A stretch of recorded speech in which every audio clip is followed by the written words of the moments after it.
Hello everyone, I'm Santosh Panu and you are learning English with me. Okay, so let's get started. बच्चों आज का जो topic मैं आपके लिए लेके आई हूँ दैट इज़ टेंस. ठीक है, आप बिल्कुल छोटी क्लासेस से ये चैप्टर पढ़ रहे हो, लेकिन प्रॉब्लम क्या आती है जब आप क्वेश्चन सॉल्व करने बैठते हो तो आप उसका आंसर ठीक नहीं कर पाते. ठीक है, और एक और भी पैटर्न होता है कि कुछ बच्चे इसको ता है, ती है, ते हैं, पता नहीं कैसे अलग अलग तरीके से याद करते हैं, या फिर वो अपना हिंदी लिंक बनाते हैं कि रहा है, रही है, रहे हुए, तो फिर कॉन्टिन्यूअस टेंस होगा, क्या होगा. तो एक सबसे पहले जो चीज़ आपको माइंड मेकअप करना है बच्चे वो ये है कि आप हिंदी के थ्रू इंग्लिश नहीं पढ़ सकते. क्लियर है? क्यों नहीं पढ़ सकते? क्योंकि आप जिस कंपटीशन की तैयारी कर रहे हैं उसमें जो एग्ज़ाम के क्वेश्चंस आते हैं क्या वो हिंदी में लिखे हुए होते हैं? नहीं ना. वहाँ पर हिंदी आपकी हेल्प नहीं करने वाली कि रहा है, रही है, रहे हैं तो आप प्रेजेंट कॉन्टिन्यूअस टेंस लगा रहे हो, चुका है, चुकी है, चुके हैं तो आप प्रेजेंट परफेक्ट टेंस लगा रहे हो. तो सबसे पहले आपको जानना है कि आपका जहाँ पर इंग्लिश पोर्शन शुरू होता है वहाँ पर क्या लिखा आता है? English language. ठीक है, और लैंग्वेज की तरह हम इंग्लिश को में डील करेंगे, ना कि सब्जेक्ट की तरह. ठीक है, तो सबसे इम्पोर्टेंट टॉपिक है बच्चों, क्योंकि जब तक आपको टेंस की समझ नहीं होती आप ना अच्छा लिख सकते हो, आप ना अच्छा समझ सकते हो, ना आप अच्छा बोल सकते हो. तो आपके सभी एस्पेक्ट्स को ये पूरा करने वाला है. हम टेक्निकली चीज़ों को समझेंगे कि अगर इस सेंटेंस में ये चीज़ गिवन है तो प्रेजेंट टेंस आएगा, ये चीज़ गिवन है तो पास्ट टेंस आएगा. हमें चीज़ों को समझना है कि अगर सेंटेंस में यट लगा है तो क्यों लगा है, अगर किसी सेंटेंस में एगो शब्द का यूज हुआ है तो क्यों हुआ है, बिफोर शब्द लगा है तो हमें क्या लगाना है. क्लियर है बच्चों? तो आपको बिल्कुल कॉन्सेप्चुअली लेक्चर मिलेंगे टेंसेस के, तो आपको समझने पे ज़्यादा काम करना है. एंड मोस्ट इम्पॉर्टेंट थिंग, इस टॉपिक के एंड पे हम क्वेश्चंस करके देखेंगे कि प्रीवियस एग्जाम्स में इसके क्वेश्चन कैसे पूछे गए हैं. प्लस में हम कुछ प्रॉब्लम सॉल्विंग के भी क्वेश्चंस करेंगे जिसमें हम ये जानेंगे कि आप सेंटेंस में क्या देख करके, सेंटेंस को रीड करके कैसे अपने आंसर तक पहुंचते हो, यानी कि art of solving the paper. ठीक है, तो उस पर भी हम पूरा फोकस करेंगे. क्लियर है बच्चों? तो सबसे पहले अगर मैं आपसे पूछती हूँ बच्चे कि टेंस होता क्या है टेंस आपकी लाइफ में, तो जैसे मैं कई बार सेमिनार्स वगैरह में जाती हूँ तो वहाँ पर मैं बच्चों से पूछ लेती हूँ कि बेटा प्रेजेंट परफेक्ट कॉन्टिन्यूअस टेंस क्या होता है. आप पूरा नाम देख रहे हो, प्रेजेंट परफेक्ट कॉन्टिन्यूअस टेंस. इसमें परफेक्ट क्या है, what is perfect in it and what is continuous in it. तो बच्चा स्टक हो जाता है, क्योंकि परफेक्ट का उसके माइंड में पिक्चर क्या है, काम हो चुका है. कॉन्टिन्यूअस मीन्स काम चल रहा है, बस उसे इतना ही पता होता है. लेकिन जब मैं कहती हूँ कि ये दोनों बातें एक साथ कैसे पॉसिबल हैं तो बच्चा कहीं ना कहीं सोचने लग जाता है, और फिर वो कुछ पुराने ढर्रे वाले आंसर आते हैं, मैम से रहा है, से रही है, से रहे हैं.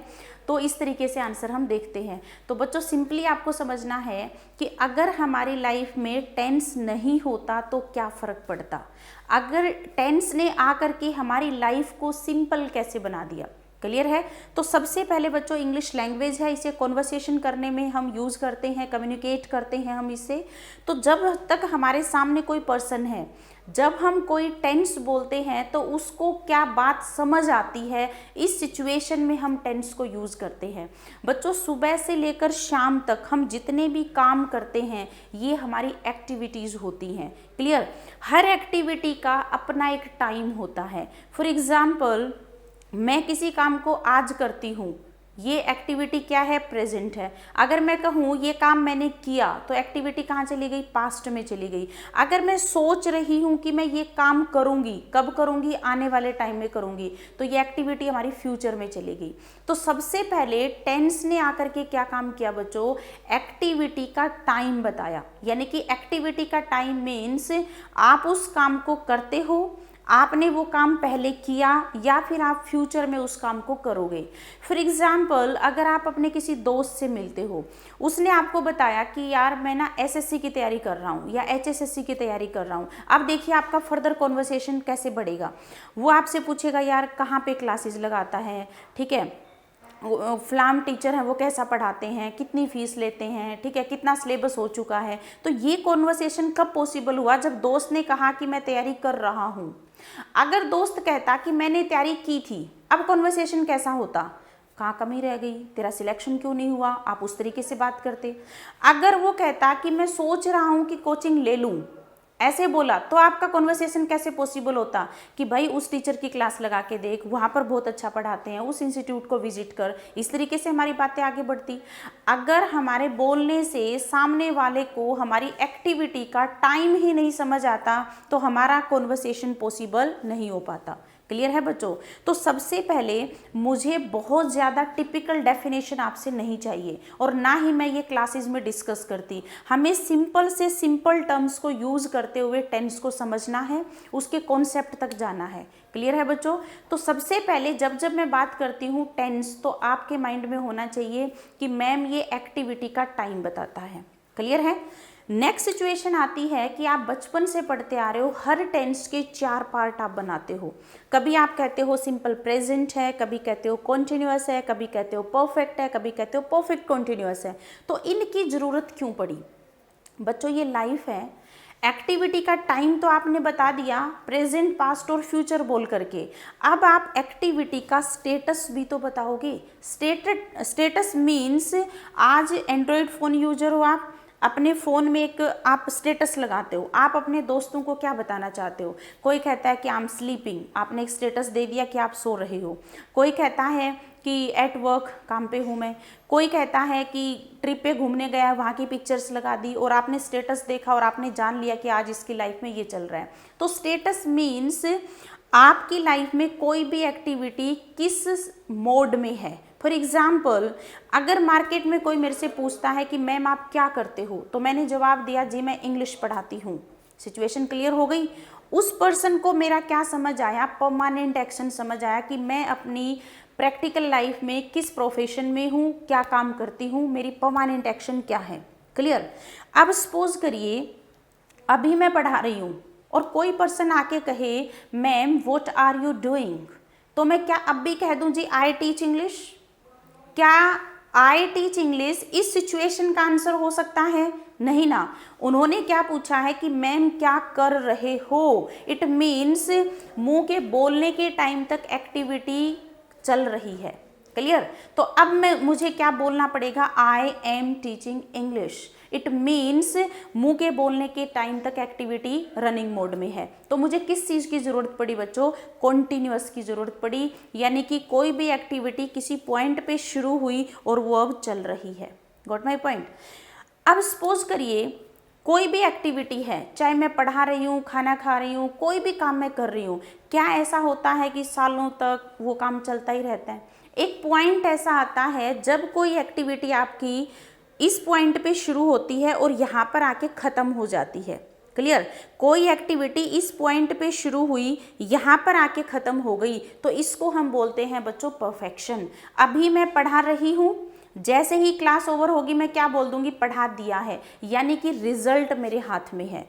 अब आप इस बात को ये भी कह सकते हो पढ़ा दिया है, पढ़ा लिया है या पढ़ा चुकी हूँ। तीनों बातों में जो आइडिया है वो ये है कि एक्टिविटी जो है वो फिनिश हो गई है और मुंह के बोलने के टाइम तक जब हमारी एक्टिविटी पूरी हो जाती है उसको हम परफेक्ट कहते हैं। परफेक्ट मीन्स कंप्लीशन, काम का पूरा हो जाना। Got my point? Next situation कहती है बच्चे मैं पढ़ा रही हूँ, कॉन्टिन्यूअस है, पढ़ा दिया है, पढ़ा लिया है, एक्टिविटी पूरी हो गई है।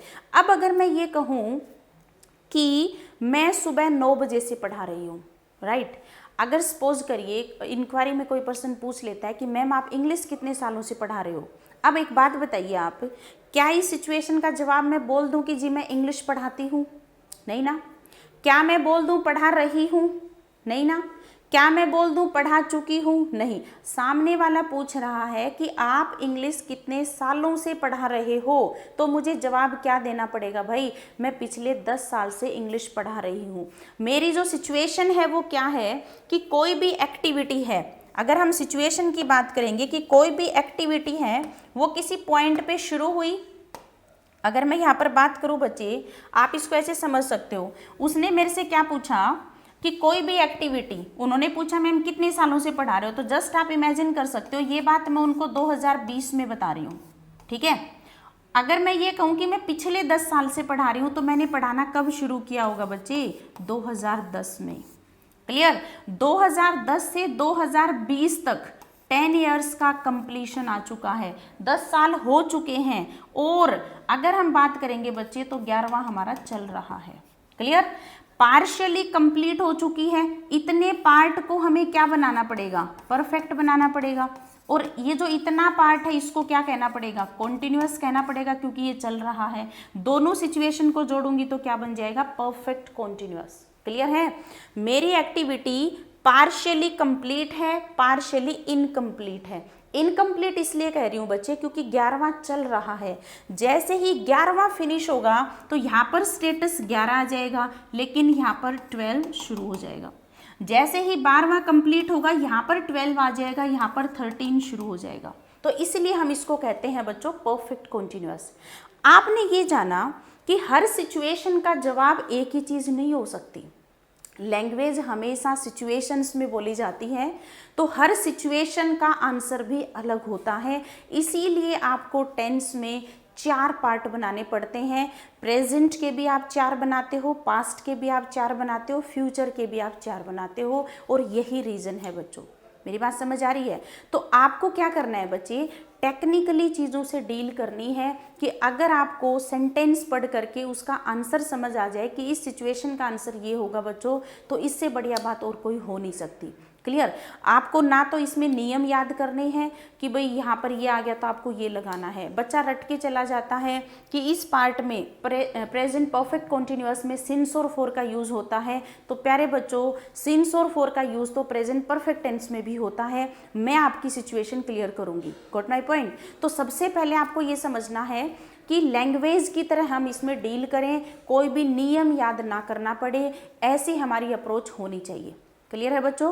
तो शुरू करते हैं आज का सेशन। ठीक है, सबसे पहले जब मैं आपसे पूछूं बच्चे व्हाट इज टेंस, बिल्कुल बहुत ही प्यारी सी छोटी सी डेफिनेशन आपको मुझे बतानी है कि भाई क्या टेंस इज यूज्ड, टेंस का यूज किया जाता है to show the time of an action, किसी भी एक्टिविटी का टाइम बताने के लिए या फिर उसका स्टेटस बताने के लिए। सिर्फ और सिर्फ 2 वर्ड आपको याद करने हैं, एक्टिविटी का टाइम और उसका स्टेटस। सिर्फ ये 2 शब्द हमें चाहिए।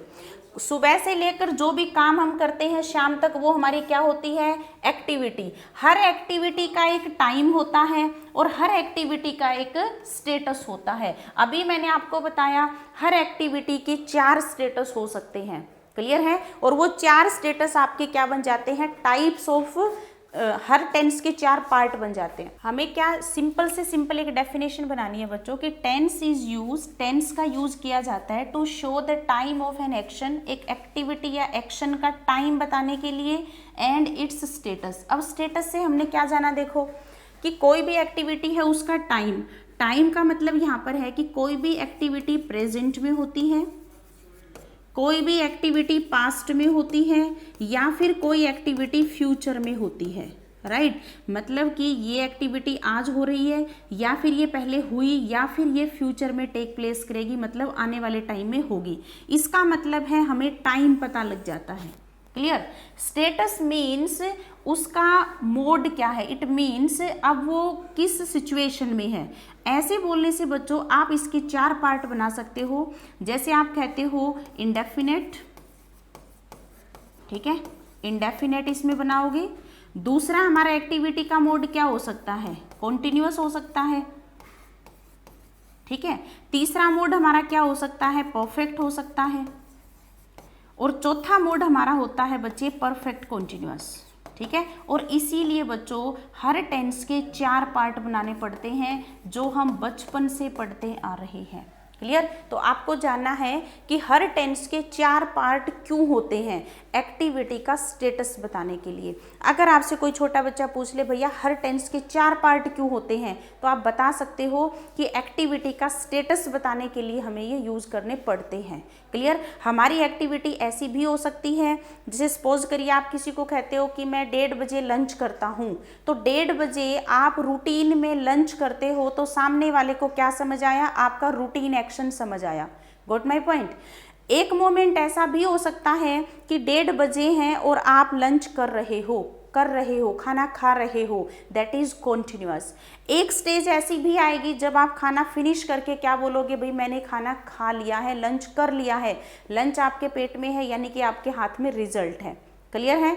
आप ये भी कह सकते हो कि पिछली 10 मिनट से मैं लंच कर रहा हूँ, मतलब आपने लंच करना शुरू किया 10 मिनट पहले और वो एक्टिविटी अब भी चल रही है, that is present perfect continuous. मेरी बात समझ आ रही है बच्चों। जिन भी काम को आप करते हो रूटीन में, मैं मूवी देखता हूँ, ये मेरा रूटीन एक्शन है। थिएटर में बैठ करके आप मूवी देख रहे हो, एक्टिविटी रनिंग है, देखने की जो क्रिया है वो मुंह के बोलने के टाइम तक चल रही है, तो ये कॉन्टिन्यूअस फॉर्म है। मूवी देख करके बाहर निकल रहे हो, स्क्रीन पे दी एंड लिखा आ रहा है, तो आप क्या बोलोगे, मूवी देख ली है। और आप ये भी कह सकते हो कि पिछले 3 घंटे से मैं मूवी देख रहा हूँ, 3 घंटे हो चुके हैं देखते हुए, चौथा चल रहा है। Got my point. तो स्टेटस का मतलब हमारा है बच्चों ये, टाइम का मतलब है हमारा present, past and future. Got my point. अगर आप कोई भी सेंटेंस बनाते हो, जैसे मैं ये कहती हूँ आई टीच इंग्लिश, अब यहाँ पर हमने एक वर्ब यूज करी है बच्चे टीच, और इसी वर्ब का ये हमें क्या बताएगा, टाइम बताएगा, और इसी वर्ब का ये हमें क्या बताएगा, स्टेटस बताएगा। टाइम मतलब आज पढ़ाती हूँ, आई टॉट मैंने पढ़ाया, और आई विल टीच मैं पढ़ाऊंगी, ये इसका टाइम है जो डिसाइड करेगा कि ये प्रेजेंट टेंस है, पास्ट है, या फिर ये फ्यूचर टेंस है। स्टेटस मीन्स अगर मैं रूटीन में इंग्लिश पढ़ाती हूँ तो एक मोमेंट ऐसा भी होगा जब ये एक्टिविटी हमारी किस मोड में होगी, इस पॉइंट पे शुरू होगी, चल रही होगी। ठीक है, ये स्टेटस हो गया। ऐसा भी होगा कि इस पॉइंट पे मैंने पढ़ाना शुरू किया, यहाँ ला करके खत्म कर दिया, इसको मैं परफेक्ट बोलूंगी बच्चों। क्लियर। ऐसा भी पॉसिबल है कि भाई मैं पिछले 3 घंटे से पढ़ा रही हूँ, अगर घड़ी में अब 3 बजे हैं बच्चों, 3 o'clock का टाइम अब घड़ी में चल रहा है, और अगर मैं कहूँ कि मैं पिछले 3 घंटे से पढ़ा रही हूँ, तो ऑब्वियसली बच्चों मैंने 12 बजे पढ़ाना शुरू किया होगा। 12 से 3 घंटे कंप्लीट हो चुके हैं, चौथा चल रहा है, और ये कहलाएगा आपका present perfect continuous tense. Right. तो आपको बेसिकली आपके माइंड में जो टेंस नाम का हवा होता है उसको खत्म करो। सबसे पहले आप सबसे पहले ये देखो कि इंग्लिश लैंग्वेज में या किसी भी लैंग्वेज में हम कम्युनिकेट करते हैं, हमें सेंटेंसेस की ज़रूरत पड़ती है।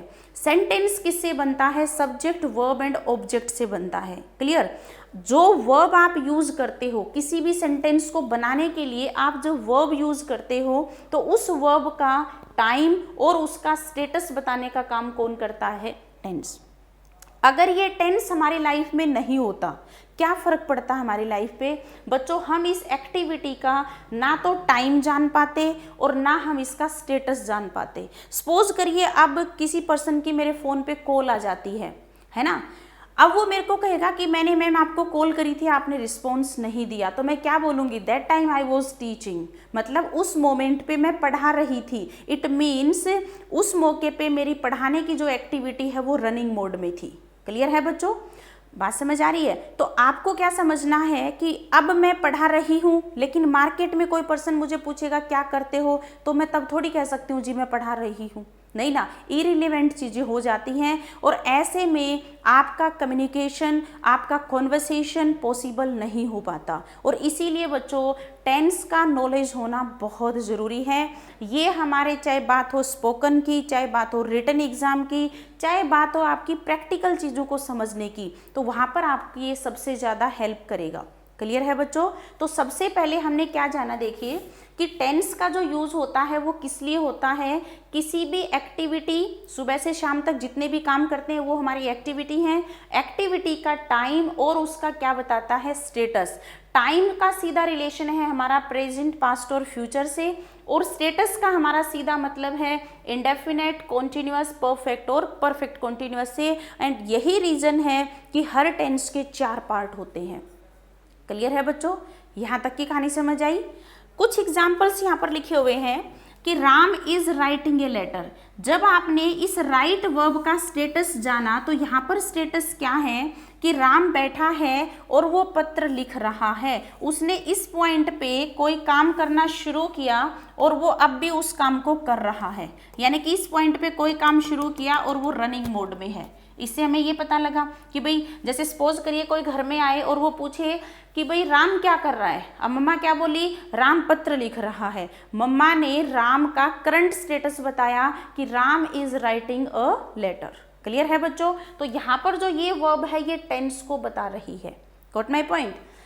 रीना स्पीक्स फ्लुएंटली, जो रीना है वो फ्लुएंटली बोलती है, फ्लो के साथ बोलती है। और इससे हमें क्या पता लगा, उसका रूटीन एक्शन पता लगा कि रीना बोलती है, कैसे बोलती है, फ्लुएंटली बोलती है। और इससे रूटीन आपको पता लगा, प्रेजेंट टेंस की जानकारी मिली। ठीक है। अगर मैं बोलती हूँ my uncle has been living Delhi for the 3 years, अगर मैं यहाँ पर बात करूँ बच्चे कि मेरे अंकल जी हैं वो 3 सालों से कहाँ रह रहे हैं, दिल्ली में रह रही हैं। सपोज करिए ये बात मैंने आपको 2020 में बताई। क्लियर? तो अगर मैं बात करूं बच्चे तो अंकल ने दिल्ली में रहना कब शुरू किया होगा? अगर आप इसमें से 3 माइनस करोगे तो 2017 से मेरे अंकल दिल्ली में रह रहे हैं, या फिर मैं कहूं कि मेरे अंकल पिछले 3 साल से दिल्ली में रह रहे हैं। इन दोनों बातों में कोई फर्क नहीं है। ठीक है। अभी मैं आपको सिंस और फॉर में ये चीज़ क्लियर करूंगी कि बेसिकली लिटरली सिंस और फॉर में कोई डिफरेंस नहीं होता। फ़र्क सिर्फ होता है तो हमारे बताने के ढंग में फ़र्क होता है, हमारे एक्सप्रेस करने के तरीके में डिफरेंस होता है। हम किसी को अगर ये कह रहे हैं कि पिछले 3 साल से मेरे अंकल जी दिल्ली रह रहे हैं, तो इस सिचुएशन में हम सामने वाले को ड्यूरेशन बता रहे हैं कि यहाँ पर उनको दिल्ली में रहते हुए कितने साल हो गए, 3 साल हो गए। क्लियर है? अगर मैं ये बोलूं बच्चे कि 3 साल से रह रहे हैं तो हम कैलकुलेट भी कर सकते हैं। जो साल चल रहा है उसमें से हम 3 माइनस करेंगे तो स्टार्टिंग पॉइंट निकल आएगा। क्लियर है? अगर मैं इसी बात को ऐसे एक्सप्रेस करूं कि अंकल जी 2017 से दिल्ली में रह रहे हैं, तो क्या इन दोनों बातों में फ़र्क होगा? नहीं होगा। फ़र्क सिर्फ होगा लिखने में। क्या लिखने में? अगर आप लिखोगे 2017 तो आपको सिंस लगाना पड़ेगा।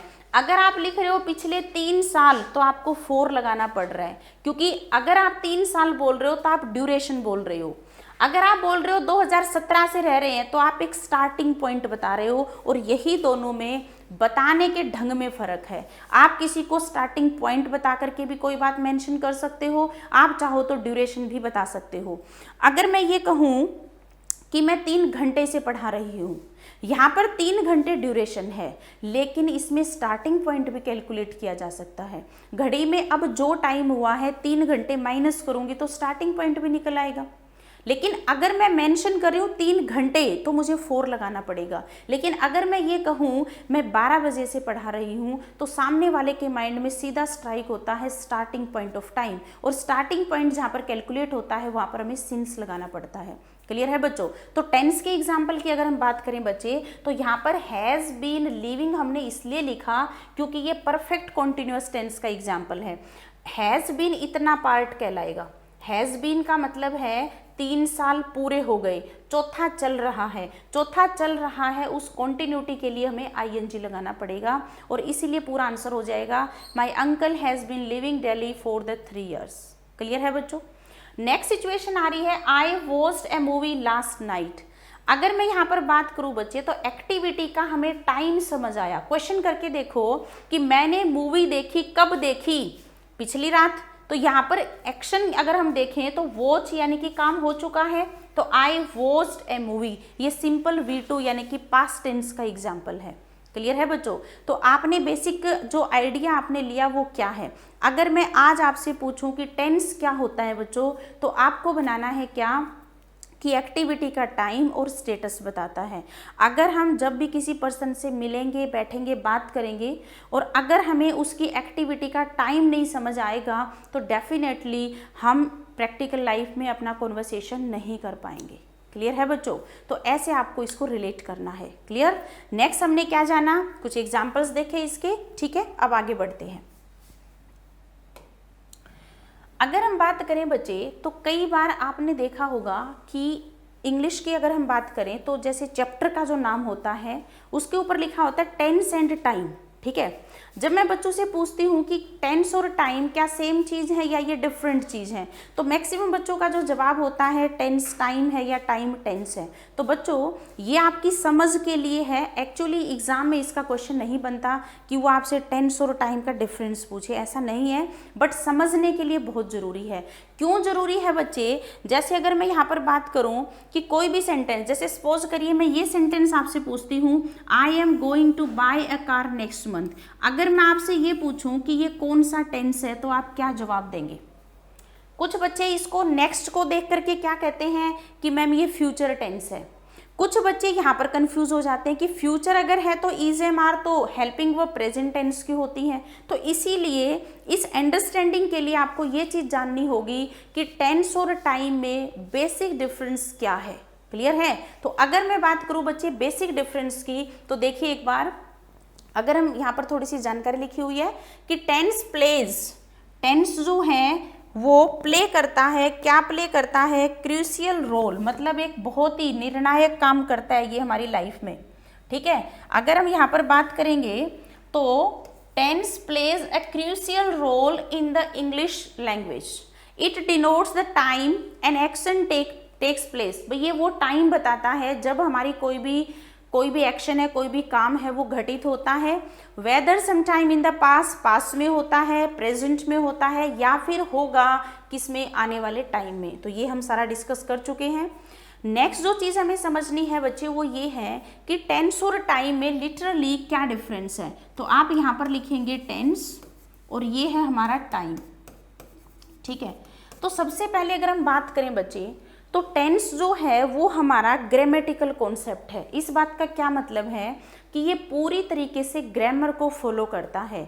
जब अंग्रेज आए, इंग्लिश लैंग्वेज आई, तो इसके कुछ प्रोटोकॉल्स भी आए कि भाई ऐसे ऐसे हम इसको यूज़ करते हैं, ठीक है। तो ये पूरी तरीके से ग्रामर को फॉलो करता है। ये उत्तर की पड़ताल हम कैसे करेंगे? तो हम ऐसे करेंगे बच्चों कि tense is use to show the time of an action, it is a grammatical concept, ठीक है। It means it follows grammar, ये पूरी तरीके से ग्रामर को फॉलो करता है। ये हमें कैसे पता लगेगा? क्योंकि जब जब हम V1 लिखते हैं तो वो प्रेजेंट की ही जानकारी देता है। जैसे सपोज करिए आप लिखते हो आई प्ले, तो इसका मीनिंग क्या समझा जाएगा कि मैं खेलता हूँ या मैं खेलती हूँ, राइट। लेकिन अगर मैंने लिख दिया आई प्लेड, V2 लिखते ही ये जानकारी किस में चली गई? पास्ट में चली गई। तो ग्रामर फॉलो हुई यहाँ पर। अगर मैं लिखूंगी I will play, I will play मतलब मैं खेलूंगी, आने वाले टाइम में मैं खेलूंगी। ये भी डिटेल से समझेंगे बच्चे कि फ्यूचर टेंस में विल और शैल का ही यूज क्यों करते हैं, तो इस पे भी अच्छा भला हम काम करेंगे, ठीक है। तो सबसे पहले टेंस जो है वो ग्रामर को फॉलो करता है। कैसे ग्रामर को फॉलो करता है कि V1 लिखोगे तो जानकारी प्रेजेंट की ही बनेगी, V2 लिखोगे तो जानकारी पास्ट की ही बनेगी, विल शैल के बाद V1 लगाओगे तो जानकारी फ्यूचर की ही बनेगी। क्लियर है? लेकिन टाइम जो है बच्चे, ये भी काम तो क्या करता है? Time is also use to state the time of an action, but it is a non grammatical concept. It means it does not follow grammar, ये ग्रामर को फॉलो नहीं करता। क्यों ग्रामर को फॉलो नहीं करता भाई? चेक कर लेते हैं। अगर मान लीजिए इस सेंटेंस की हम बात करें, यहाँ पर हेल्पिंग वर्ब हमारी किसकी दे रखी है? प्रेजेंट की दे रखी है कि नहीं? हमारी helping verb is am are किसकी है? प्रेजेंट की है। लेकिन ये जानकारी किसकी दे रहा है? फ्यूचर की। तो ग्रामर तो फॉलो हुई नहीं। अगर ये फ्यूचर टेंस होता तो इसमें हमें विल और शैल दिखने चाहिए थे, लेकिन दिख ही नहीं रहे।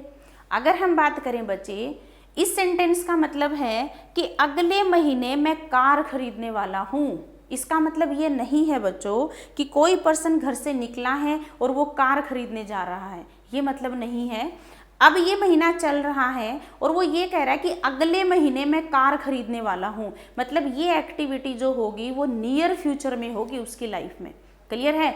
जिससे आप बहुत सारे एग्जाम्पल यूज करते हो। सपोज करिए आप किसी बस स्टॉप पे खड़े हो, कोई अंकल जी आए, उन्होंने आपसे पूछा कि बेटा बस, और आपने क्या बोला? अंकल जी आने ही वाली है, the bus is to come. अब जिस मोमेंट पे आप बता रहे हो बस चाहे आती है 2 मिनट बाद, तो अब के रेफरेंस में आने वाली 2 मिनट कौन सा टेंस हुआ, फ्यूचर टेंस हुआ, क्लियर। लेकिन वो एक्टिविटी जो आने वाले कुछ टाइम में घटित होने वाली हैं उनको हम कहते हैं नियर फ्यूचर। सिंपल फ्यूचर कौन सा है, या तो आप ये कहते कि अंकल जी बस आएगी, अगर आप कहते हैं अंकल जी बस आएगी तो ये हो जाता द बस विल कम, लेकिन हम क्या कहते हैं, बस आने ही वाली है, बोलते हैं ना।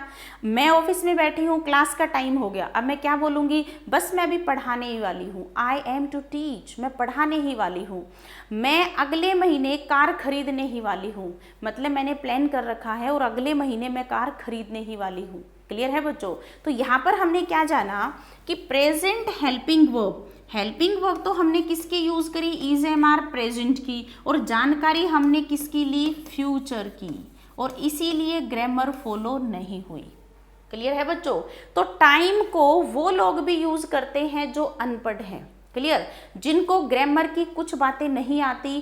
क्या हमारी सोसाइटी में, हमारी दुनिया में क्या सभी ने टेंस पढ़ रखे हैं, ऐसा तो नहीं है ना, लेकिन कॉन्वर्सेशन तो वो भी करते ही हैं। टाइम का यूज हम तब से करते आ रहे हैं जब मानव सभ्यता का विकास हुआ, लोगों ने एक दूसरे से कम्युनिकेट करना शुरू किया, तब से हम क्या यूज कर रहे हैं, टाइम यूज कर रहे हैं। टेंस का कॉन्सेप्ट तो बहुत बाद में हमारी लाइफ में यूज हुआ, जब इंग्लिश आई तो फिर उसके कुछ प्रोटोकॉल्स आए, क्लियर है बच्चे। तो यानी कि कुछ ऐसे लोग जो इंग्लिश जानते ही नहीं, जैसे अनपढ़ लोग भी होते हैं, जैसे मम्मी कहती है कि दिवाली पे सफाई करेंगे, है ना, दिवाली पे सफाई करेंगे, अगले महीने दिवाली है और आप दिवाली पे घर की सफाई करोगे, मम्मी ने एग्जाम्पल बोल दिया नियर फ्यूचर का, क्लियर है बच्चे। यानी कि वो लोग जो इंग्लिश जानते ही नहीं या वो लोग जो अनपढ़ हैं वो भी अपना कॉन्वर्सेशन तो करते ही हैं, तो आप उसको रिलेट कर सकते हो कि वो यूज़ कर रहे हैं अपना टाइम, क्लियर है बच्चों। तो हमने क्या जाना कि जो टाइम है वो हमारा नॉन ग्रामेटिकल कॉन्सेप्ट है, ये ग्रामर को फॉलो नहीं करता, इसको वो लोग भी यूज़ करते हैं जो टेंस के बारे में जानकारी नहीं रखते, क्लियर है बच्चे। नेक्स्ट जो डिफरेंस इसमें है बच्चे वो ये है कि जो टेंस है ये हमें डे, मंथ और ईयर की जानकारी नहीं देता। हम सिंपली V1 लिखते हैं, हम समझ जाते हैं पास्ट टेंस है, लेकिन पास्ट में वो घटना कब हुई उसके बारे में टेंस हमें नहीं बताता। जैसे कि राम प्लेड फुटबॉल, क्या हमें पता लगा कि कब खेला, लेकिन हमने इसको किस में रख दिया, सीधा V2 आते ही हम इसके किस में चले गए, पास्ट में चले गए, क्लियर। अगर मैं बात करती हूँ शी वॉश्ड हर क्लोथ्स, उसने कपड़े धोए, लेकिन हमें पता ही नहीं कब धोए। तो टेंस जो होता है ये हमें कभी भी डे, मंथ और ईयर की जानकारी नहीं देता, जबकि टाइम साफ साफ हमें बता रहा था कि अगले महीने ये एक्शन होगी, दिवाली पे घर की सफाई करेंगे, तो यहाँ पर डे, मंथ और ईयर की जानकारी थी, क्लियर है बच्चों। तो ऐसे आप इसको रिलेट कर सकते हो, ठीक है। यहाँ तक की बात समझ आ गई आपको, तो यहाँ तक आप स्क्रीनशॉट कर सकते हो बच्चे घर पे समझने के लिए, ठीक है। तो टेंस और टाइम में अगर आपसे कोई पूछे बच्चे तो आप ये कहना कि ये दोनों सेम चीज़ नहीं है, इसमें डिफरेंस है, और डिफरेंस है तो क्या है, दो डिफरेंस है, ठीक है। सबसे पहला टेंस ग्रामर को फॉलो करता है, टाइम ग्रामर को फॉलो नहीं करता। आप अपने बातों की उत्तर की पड़ताल ऐसे कर सकते हो। टेंस जो है वो डे, मंथ, ईयर की जानकारी हमें नहीं देता, जबकि टाइम हमें डे, मंथ, ईयर की जानकारी देता है। बच्चों आई होप कि यहाँ तक आपको क्लियर हो गया होगा, ठीक है जी। आगे बढ़े। नेक्स्ट जो जानकारी आती है बच्चे कि टेंस के जब हम टाइप्स की बात करते हैं तो वी हैव 3 टाइप्स। सबसे पहले प्रेजेंट टेंस, उसके बाद पास्ट टेंस, उसके बाद फ्यूचर टेंस। नाम सभी को पता होंगे क्योंकि छोटी क्लासेस से आप पढ़ते आ रहे हो। प्रेजेंट टेंस के नीचे सिर्फ हम इतनी जानकारी रखेंगे, टू प्रेजेंट एक्टिविटीज, वो एक्टिविटी जो आज आप करते हो। प्रेजेंट एक्टिविटीज के लिए हम कौन सा टेंस यूज करते हैं, प्रेजेंट। पास्ट एक्टिविटी वो जो हो चुकी हैं आपकी लाइफ में, यानी कि for past activities we use past tense, clear. अगर हम बात करें बच्चे फ्यूचर टेंस, तो वो एक्टिविटी जो हमारी घटित होंगी, टेक प्लेस करेंगी कब, फ्यूचर में, और उन घटनाओं के लिए हम कौन सा टेंस यूज करते हैं, फ्यूचर टेंस, क्लियर है बच्चों। तो अगर आप सिंपली अगर हम देखें तो एक्टिविटी का टाइम बताएगा, तो टाइम बताने के हमारे पास 3 तरीके होते हैं, प्रेजेंट, पास्ट और फ्यूचर। यहाँ तक क्लियर हुआ। अब हमें क्या करना है बच्चे, हमें प्रेजेंट टेंस सीखना है कि कैसे वेरियस सिचुएशन में आप इसको यूज करते हो, ठीक है। आपको जनरली अगर मैं एक क्वेश्चन पूछती हूँ अभी कि 2020 कौन सा टेंस है। अभी 2020 का साल चल रहा है बच्चे। अगर मैं आपसे पूछूं कि 2020 कौन सा साल है, ये प्रेजेंट है, ये फ्यूचर है, ये पास्ट है, कोई बच्चा रिप्लाई कर पाएगा मुझे? अगर हम बात करें मैक्सिमम बच्चों का, जब मैं ऑफलाइन में पूछती हूँ तो जैसा मेरा एक्सपीरियंस है, मैक्सिमम बच्चे कहते हैं मैम ये प्रेजेंट टेंस है, राइट। तो आपको कैसे समझना है बच्चों, वेरी बिगिनिंग मैंने एक बात बताई थी, कॉन्सेप्चुअल अप्रोच अगर आप किसी चीज़ में लगाते हो तो वो क्या होती है कि कोई भी चीज़ आप उसको काम में कैसे लेते हो उसी से नाम डिसाइड होता है। भाई जैसे जनरली देखो, हमारे घर में किचन में चाकू रखा है, आप वेजिटेबल्स फ्रूट्स काटने में उसको यूज़ कर रहे हो तो वो चाकू है, लेकिन उसी चाकू से अगर आप किसी पर्सन का जाके मर्डर कर देते हो, क्या वो चाकू रहेगा?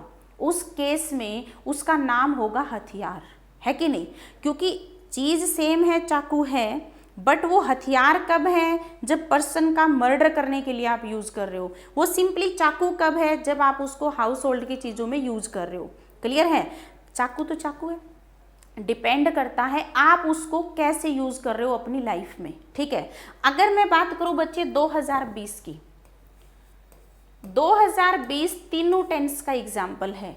ये प्रेजेंट भी हो सकता है, ये पास्ट भी हो सकता है, ये फ्यूचर भी हो सकता है। अब अगर आप सोच रहे हो कि क्यों, तो आप देखिए एक बार, अगर मैं बात करूं बच्चे, कुछ बच्चे मेरे पास 2019 में पढ़ते थे, ठीक है। 2019 में जब बच्चे पढ़ते थे तो 2020 के लिए जो सेंटेंस हम बनाते थे बच्चों, वो फ्यूचर टेंस था। हम उसके लिए विल शैल का यूज करके इसको फ्यूचर टेंस बनाते थे। क्लियर है? कुछ बच्चे मेरे पास 2020 के ही साल में पढ़ रहे हैं, अभी पढ़ रहे हैं, तो हम इसके लिए कौन सा एग्जाम्पल यूज करते हैं? प्रेजेंट का यूज करते हैं। क्लियर? इमेजिन करिए कुछ बच्चे मेरे पास 2021 में पढ़ने आएंगे। 2021 में जो बच्चे पढ़ेंगे उसके लिए मैं 2020 को जब सेंटेंस में यूज करूंगी तो मैं V2 लिखूंगी इसके लिए, और उस केस में 2020 पास्ट का रोल प्ले करेगा। ठीक है? प्रेजेंट का कब कर रहा है? जब मैं प्रेजेंट बातें कर रही हूँ, 2020 की बात कर रही हूँ। ठीक है? फ्यूचर कब था ये? जब मैंने इसको 2019 में यूज किया तो 2020 हमारे लिए क्या था? फ्यूचर था। यही बात मैं समझाने की कोशिश कर रही थी बच्चों कि 2020 का जो साल है ये तीनों टेंस है ना। कुछ बच्चों को लगता है कि ये प्रेजेंट टेंस है क्योंकि प्रेजेंट में चल रहा है। बच्चे, I am talking about tense. अगर आप बात करोगे स्टेटस की, स्टेटस अलग चीज होती है बच्चे। स्टेटस का मीनिंग क्या होता है? अगर मैं प्रेजेंट इसकी बात करूं 2020 की, 8वां महीना चल रहा है ना, 12 महीने होते हैं हमारे। अगर मैं यहाँ पर बात करूं तो 7 मंथ जो है वो कंप्लीट हो चुके हैं, नेक्स्ट हमारा चल रहा है। तो जितना कंप्लीशन आ चुका है, 7 महीने का कंप्लीशन तो आ चुका है, ये हमारा परफेक्ट है। और जो चल रहा है वो क्या है? कॉन्टिन्यूअस है। अगर आपसे पूछे कि 2020 का स्टेटस क्या है तो आपको आंसर करना पड़ेगा प्रेजेंट परफेक्ट कॉन्टिन्यूअस टेंस। लेकिन अगर आपसे पूछे कि 2020 कौन सा टेंस है तो आप कह सकते हो कि ये तीनों टेंस है। डिपेंड करता है how we are using in our life, हम उसको अपनी जिंदगी में कैसे यूज कर रहे हैं। ये तीनों टेंस हो सकता है, ये प्रेजेंट भी हो सकता है, ये पास्ट भी हो सकता है, ये फ्यूचर भी हो सकता है। क्लियर है बच्चों? तो आई होप कि आप ये चीज समझ पाए हो कि ये तीनों टेंस का रोल प्ले कर सकता है। क्लियर है बच्चों? नेक्स्ट आता है बच्चे कि जब जब हम टेंस को यूज करेंगे, इसको रटना नहीं है कि भाई प्रेजेंट यूज करें, पास्ट यूज करें। ओके, तो अभी आपने क्या जाना बच्चों कि 2020 है वो तीनों टेंस हो सकता है हमारा। ये प्रेजेंट भी हो सकता है, पास्ट भी हो सकता है, फ्यूचर भी हो सकता है। क्लियर? अब हम पढ़ेंगे बच्चे कि जनरली जब हम अपनी प्रैक्टिकल लाइफ में बात करते हैं, आप जब भी कहीं भी बैठ के बात कर रहे होते हो, आपकी बातचीत में कितने लोग शामिल होते हैं?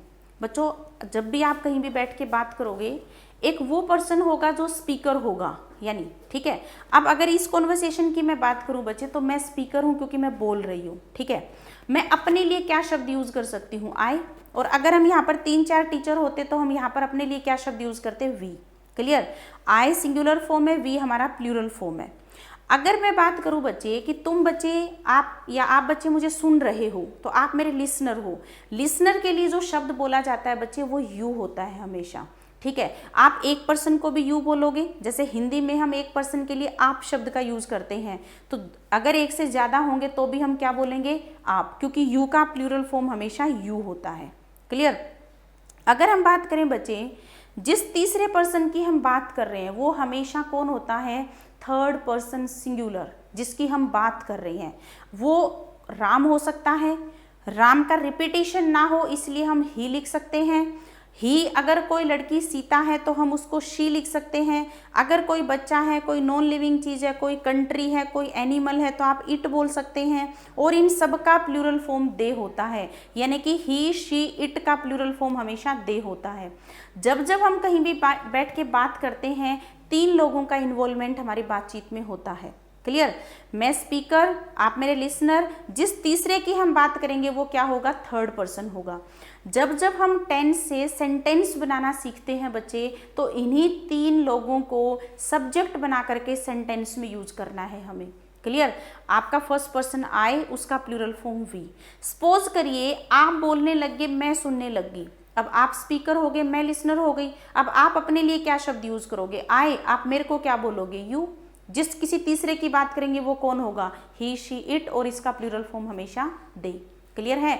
तो हमने क्या जाना बच्चों, जब जब हम कहीं भी बैठ के बातचीत करेंगे हमारी बातचीत में 3 लोगों का इन्वॉल्वमेंट होगा, that is first person, second person and third person. Clear. अगर हम बात करें बच्चे, इन सभी के सिंगुलर फॉर्म बनाएंगे, इन सब के प्लूरल फॉर्म बनाएंगे। क्लियर है। और इससे हमें सेंटेंस मेकिंग आ जाएगा। इन्हीं से हम सबके नेगेटिव बना सकते हैं, इंटेरोगेटिव बना सकते हैं, और कुछ बचेगा ही नहीं। ठीक है। तो आपको कैसे सीखना है बच्चों, पूरे टेंस को एक चार्ट के थ्रू सीखना है कि हम इसको वेरियस सिचुएशन में कैसे यूज कर सकते हैं, क्या इसकी हेल्पिंग वर्ब होंगी और कैसे इसके सेंटेंस बनेंगे। क्लियर है बच्चों। तो देखिए शुरू करते हैं। सबसे पहले यहाँ पर लिखा है बच्चे simple present tense. Simple present tense आपकी लाइफ में काम क्या करता है। सबसे पहला शब्द हमें दिख रहा है बच्चे, ये बताता है फ्रीक्वेंट एक्शन। अब ये फ्रीक्वेंट एक्शन कौन सी होती है बच्चे, अगर मैं ये कहूँ बच्चे कि हर फ्राइडे को मैं मूवी देखती हूँ, ठीक है। अब ये देखिए कि फ्राइडे जिस दिन आया मैंने मूवी देख ली, बाकी डेज आए उसमें नहीं देखी। फिर फ्राइडे आया, मैंने मूवी देखी, बाकी डेज में नहीं देखी। तो अब अगर मैं बात करूं बच्चे, तो हर फ्राइडे को मूवी देखना मेरा फ्रीक्वेंट एक्शन है, क्योंकि बीच में ये हम क्या यूज कर रहे हैं, फ्रीक्वेंसी, और फ्रीक्वेंसी से ही शब्द बना है फ्रीक्वेंट। क्लियर। तो अगर मैं बोलूं बच्चे हर 3 घंटे बाद मैं चाय पीती हूँ, ठीक है, आपने चाय पी इस पॉइंट पे, फिर नहीं पी, फिर पी, फिर नहीं पी, फिर पी, फिर नहीं पी, ऐसी घटनाओं को हम कहते हैं फ्रीक्वेंट एक्शन। अगर हमें प्रैक्टिकल लाइफ में कहीं भी फ्रीक्वेंट एक्शन मेंशन करनी हो तो वहां पर हम यूज करते हैं सिंपल प्रेजेंट टेंस का, जिसको लिखेंगे V1 और जरूरत के हिसाब से लगाएंगे एस या ES। क्लियर। अगर आप ये कहते हो कि भाई हर महीने मैं मेरे नेटिव टाउन जाता हूँ, हर महीने जाते हो, ये आपकी फ्रीक्वेंट एक्शन है। क्लियर। हर फ्राइडे को मैं मूवी देखती हूँ, ये मेरी फ्रीक्वेंट एक्शन है। डॉक्टर आपको दवाई देता है और वो कहता है कि हर 4 घंटे बाद इस दवाई को लेना है, that is also frequent action. Clear. तो आपको क्या समझना है, यानी कि जो फ्रीक्वेंसी बेस्ड एक्शंस होती हैं उनको कहा जाता है frequent action. Clear. Next is permanent action. Permanent action कौन सी होती है बच्चे, जिन कामों को हम परमानेंटली करते हैं। जैसे अगर आप मेरे से पूछोगे मैम आप क्या करते हो, तो मैं क्या बोलूँगी, आई टीच इंग्लिश, और इंग्लिश पढ़ाना मेरा परमानेंट एक्शन है। अगर मैं आपसे पूछती हूँ आप क्या करते हो, तो आप कहते हो कि आई प्रिपेयर फॉर SSC या आई प्रिपेयर फॉर HSSC। तो इस सिचुएशन में ये आपका परमानेंट एक्शन है कि आप कॉम्पिटिटिव एग्जाम की तैयारी करते हैं। क्लियर है। तो परमानेंट एक्शन मीन्स ऐसे काम जो परमानेंटली हम करते हैं, और उनको हमेशा किस में लिखा जाता है बच्चों, V1 में, जरूरत के हिसाब से लगा देंगे S या ES। नेक्स्ट हमारा आता है बच्चे रूटीन एक्शन। रूटीन एक्शन की अगर हम बात करें बच्चे, अगर मैं तुम में से किसी बच्चे से ये पूछूं कि बच्चे सुबह से लेकर शाम तक आप क्या काम करते हो मुझे बताइए, तो आप क्या करेंगे, आप कहते हो कि मैं 6 बजे उठता हूँ, फिर मैं ब्रेकफास्ट करता हूँ, नहाता हूँ, इंस्टीट्यूट जाता हूँ, पढ़ाई करता हूँ, लाइब्रेरी जाता हूँ। ये जितने भी काम हैं ये रोज़मर्रा के काम हैं, आपकी रूटीन का हिस्सा हैं, और इस रूटीन एक्शन को बताने के लिए आप यूज़ कर रहे हो सिंपल प्रेजेंट टेंस यानी कि V1। क्लियर है बच्चों। जैसे इंट्रोडक्शन वगैरह में आप बताते हो, तो रूटीन एक्शन जो होते हैं, ऐसे काम जो आपकी रूटीन का हिस्सा है, उनको हमेशा V1 से लिखा जाता है। क्लियर है बच्चों। तो अगर मैं आपसे पूछूं कि why we use simple present tense, तो आप मुझे सिर्फ और सिर्फ 3 आंसर्स दे सकते हो ma'am, frequent action, permanent action, routine action. इन तीनों कामों को बताने के लिए आप यूज करते हो सिंपल प्रेजेंट टेंस। लिखने का ढंग क्या होगा बच्चों, आप इसके लिए यूज करोगे सिंपल V1 और जरूरत के हिसाब से लगाओगे एस या ES। ES भी आपको लगाना है सिर्फ और सिर्फ एस या ES की आपको जरूरत पड़ेगी थर्ड पर्सन सिंगुलर के साथ, थर्ड पर्सन सिंगुलर के साथ आप यूज करोगे एस या ES। क्लियर है बच्चों। तो ऐसे आप इसको रिलेट कर सकते हो। नेक्स्ट आता है बच्चे प्रेजेंट कॉन्टिन्यूअस टेंस का यूज हम क्यों करते हैं। प्रेजेंट कॉन्टिन्यूअस टेंस की अगर हम बात करेंगे बच्चे, तो थोड़ी सी लिखा हुआ है इसके बारे में कि it shows the action is going on, कोई भी एक्टिविटी है वो चल रही है at the time of speaking, मुंह के बोलने के टाइम तक, एंड स्टिल गोइंग ऑन, चल रही है।